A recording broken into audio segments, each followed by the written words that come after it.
नमस्कार दोस्तों, स्वागत है आप सभी का जीके मास्टर में, जहां आपको मिलती है सबसे भरोसेमंद और लेटेस्ट करंट अफेयर की जानकारी, वो भी बिल्कुल आसान भाषा में। चलिए शुरू करते हैं आज की डेली करंट अफेयर की क्लास। यहाँ आपको मिलेगा डेली करंट अफेयर, वीकली और मंथली रिवीजन, एमसीक्यूज और क्विज भी। तो अभी चैनल को सब्सक्राइब करें और बेल आइकन भी दबाएं। तो चलिए शुरू करते हैं आज की class. The monsoon session of the parliament starting from July 21st will continue till which date and how many meetings will be held during this period? 21 जुलाई से शुरू होने वाला संसद का मानसून सत्र किस तारीख तक चलेगा और इस दौरान कुल कितनी बैठकें होंगी? ऑप्शन नंबर ए है 18 मीटिंग टिल 15 अगस्त, बी है 21 मीटिंग टिल 21 अगस्त, सी है 25 मीटिंग्स टिल 31 अगस्त या डी 20 मीटिंग्स टिल 20 अगस्त। इसका करेक्ट आंसर है option number B, 21 meetings till 21 अगस्त।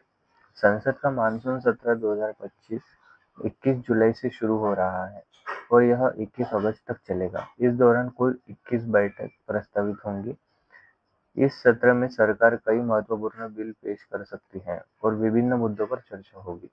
मानसून सत्र संसद का एक अहम सत्र होता है जिसमें बजट जिसमें बजट के बाद की योजना और नीति पर बहस की जाती है। इसमें विपक्ष भी सरकार से तीखे सवाल करता है और जनता के मुद्दों पर चर्चा होती है। ठीक है, तो देखते हैं next question number 2। Which union minister addressed the program on the occasion of the grounding of the 1 lakh crore investment in Uttarakhand Investment Festival 2025? Uttarakhand निवेश उत्सव 2025 में 1 लाख करोड़ के निवेश की ग्राउंडिंग के अवसर पर किस केंद्रीय मंत्री ने कार्यक्रम को संबोधित किया है? A Rajnath Singh, B Nirmala Sitharaman, C Amit Shah, D Piyush Goyal. इसका करेक्ट आंसर है option number C, Amit Shah. Uttarakhand निवेश उत्सव 2025 कार्यक्रम में 1 लाख करोड़ के निवेश के ग्राउंडिंग के अवसर पर कार्यक्रम आयोजित किया गया है। इस महत्वपूर्ण समारोह को संबोधित किया है केंद्रीय गृह मंत्री एवं सहयोग मंत्री अमित शाह ने। उन्होंने इस अवसर पर यह बताया कि दिसंबर 2023 में आयोजित ग्लोबल इन्वेस्टर्स समिट में साइन की गई 3.56 लाख करोड़ की एमओयू की राशि में से 1 लाख करोड़ का निवेश अब धरातल पर साकार हो चुका है, जिससे लगभग 81,000 नए रोजगार पैदा हुए हैं और राज्य में टीयर 2, टीयर 3 सिटीज में भी औद्योगिक विकास हो रहा है।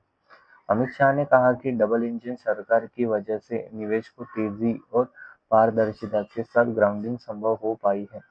उन्होंने इसे पीएम मोदी की विकसित भारत की 2047 तक योजना का एक महत्वपूर्ण कदम बताया है। ठीक है, तो देखते हैं question number 3। In which city is the Youth Spiritual Summit being organized on the theme Drug Free Youth for Development India? विकसित भारत के लिए नशा मुक्त युवा विषय पर युवा आध्यात्मिक शिखर सम्मेलन किस शहर में आयोजित किया जा रहा है? ए लखनऊ, बी न्यू दिल्ली, सी वाराणसी या डी भोपाल। इसका करेक्ट आंसर है ऑप्शन नंबर सी, वाराणसी। यह 2 दिवसीय समिट वाराणसी के रुद्राक्ष इंटरनेशनल कन्वेंशन सेंटर और गंगा घाटों के आसपास आयोजित किया जा रहा है। इसमें 500-600 से अधिक युवा प्रतिनिधि शामिल हैं, जो लगभग 100-122 आध्यात्मिक और सामाजिक सांस्कृतिक संस्थानों का प्रतिनिधित्व कर रहे हैं। इसका उद्देश्य नशा और डिजिटल लत से मुक्त युवा तैयार करना है, जिससे देश विकास के पथ पर आगे बढ़ सके। केंद्रीय युवा एवं खेल मंत्री मनसुख मांडविया ने उद्घाटन किया है इसका। ठीक है, question number 4। Where was the first meeting of the steering committee for the 56th International Film Festival of India, Goa held recently? हाल ही में 56वें भारतीय अंतर्राष्ट्रीय फिल्म फेस्टिवल गोवा के लिए संचालन समिति की पहली बैठक कहाँ आयोजित की गई? A New Delhi, B Noida, C Chennai, D Mumbai. इसका करेक्ट आंसर है ऑप्शन नंबर डी, मुंबई। हाल ही में आयोजित 56वीं international film festival of India IFFI Goa के लिए पहली बार स्टीयरिंग कमेटी की बैठक रखी गई। इस बैठक का इस बैठक का आयोजन राष्ट्रीय फिल्म विकास निगम यानी कि एनएफडीसी के मुख्यालय मुंबई महाराष्ट्र में हुआ था। बैठक की अध्यक्षता केंद्रीय सूचना एवं प्रसारण मंत्री अश्विनी वैष्णव ने की, जिसमें सचिव, निर्माता, निर्देशक शेखर कपूर, एनएफडीसी के अन्य वरिष्ठ अधिकारी, गोवा सरकार के प्रतिनिधि तथा फिल्म जगत के करीब 31 प्रमुख सदस्यों ने हिस्सा लिया। ठीक है, देखते हैं question number 5। Which city has been awarded the super Swachhata league award in the annual Swachhata survey 2024-25? वार्षिक स्वच्छता सर्वेक्षण 2024-25 में किस शहर को सुपर स्वच्छता लीग अवार्ड से सम्मानित किया गया है? ए दिल्ली, बी गाजियाबाद, सी नोएडा, डी हैदराबाद। इसका करेक्ट आंसर है ऑप्शन नंबर सी, नोएडा। स्वच्छ सर्वेक्षण 2024-25 में पहली बार शुरू किया गया नया श्रेणी सुपर स्वच्छता लीग उन शहरों के लिए है जो लगातार शीर्ष प्रदर्शन कर रहे हैं। नोएडा को इस श्रेणी में सबसे स्वच्छ शहर का सम्मान मिला है। यह शहर 3 लाख से 10 लाख की जनसंख्या वाले श्रेणी में अव्वल रहा है। पुरस्कार को राष्ट्रपति द्रौपदी मुर्मू ने 17 जुलाई 2025 को दिल्ली के विज्ञान भवन में आयोजित समारोह में प्रदान किया गया है। नोएडा ने यह पुरस्कार ठोस कचरा प्रबंधन, सफाई अभियान, डिजिटल ट्रेनिंग और सामुदायिक भागीदारी जैसे उत्कृष्ट पहलों के माध्यम से प्राप्त किया है। ठीक है, तो अभी देखते हैं स्टैटिक जीके। स्टैटिक जीके का पहला क्वेश्चन है, which is the fourth most populous country in the world and the country with the largest Muslim population in the world? दुनिया का चौथा सबसे अधिक आबादी वाला और दुनिया में सबसे बड़ी मुस्लिम आबादी वाला देश कौन सा है? ए बांग्लादेश, बी पाकिस्तान, सी अफगानिस्तान, डी इंडोनेशिया। इंडोनेशिया विश्व में चौथे स्थान पर है जनसंख्या के मामले में।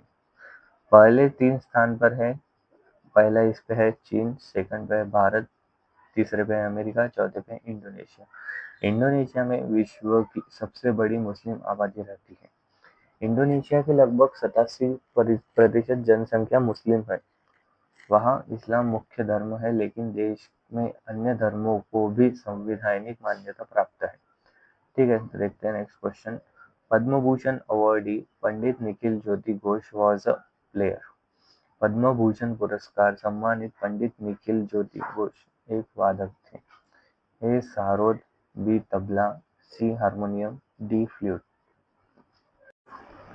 पंडित निखिल ज्योति घोष हिंदुस्तानी शास्त्रीय संगीत के एक प्रमुख कलाकार, शिक्षक और लेखक थे। वह तबला वादक के रूप में प्रसिद्ध थे। विशेष रूप से दिल्ली, अजराडा, फर्रुखाबाद, लखनऊ और पंजाब घरानों की ताल और शैली में उनकी महारत के लिए जाने जाते थे। उन्होंने 1956 में संगीत महाभारती नामक एक शैक्षणिक संस्थान की स्थापना की, जहां उन्होंने तबले का शिक्षण और प्रचार और प्रसार किया था।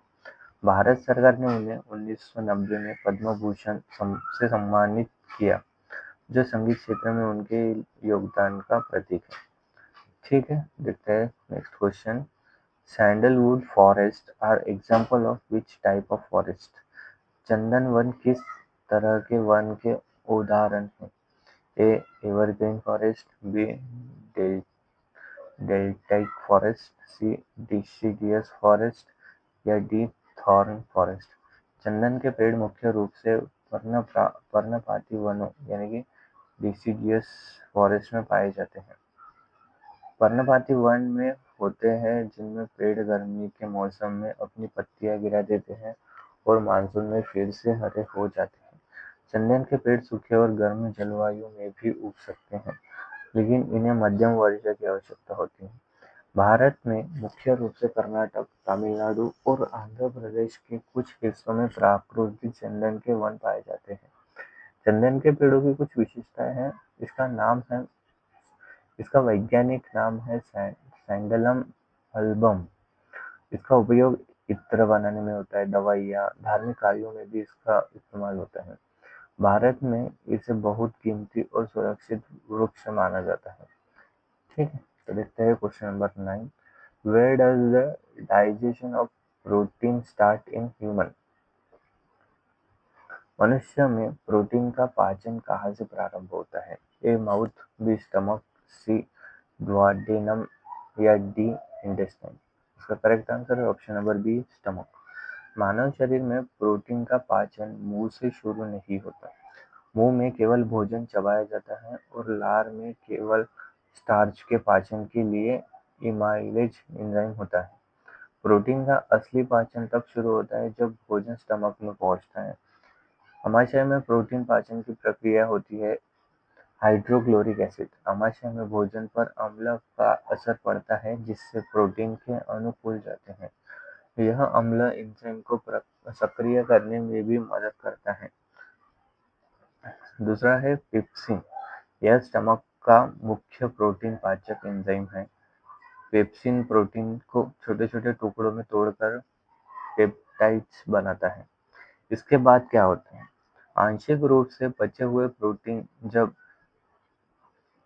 ड्यूोडेनम और फिर छोटी आंत यानी कि स्मॉल इंटेस्टाइन में पहुंचते हैं तो वहाँ ट्रिप्सिन और काइमोट्रिप्सिन जैसे एंजाइम बाकी पाचन पूरा करते हैं, लेकिन शुरुआत पेट से ही होती है। ठीक है, तो देखते हैं question number 10, last question. Which of the following elements is the best conductor of electricity? निम्नलिखित में से कौन सा तत्व विद्युत का सबसे अच्छा सुचालक है? ए गोल्ड, बी कॉपर, सी स्टील या डी सिल्वर। इसका करेक्ट आंसर है ऑप्शन नंबर डी सिल्वर। सबसे अच्छा विद्युत चालक यानी कि बेस्ट इलेक्ट्रिसिटी कंडक्टर है चांदी। चांदी दुनिया में सबसे अच्छा विद्युत चालक है। इसका कारण है कि चांदी में इलेक्ट्रॉनों की गति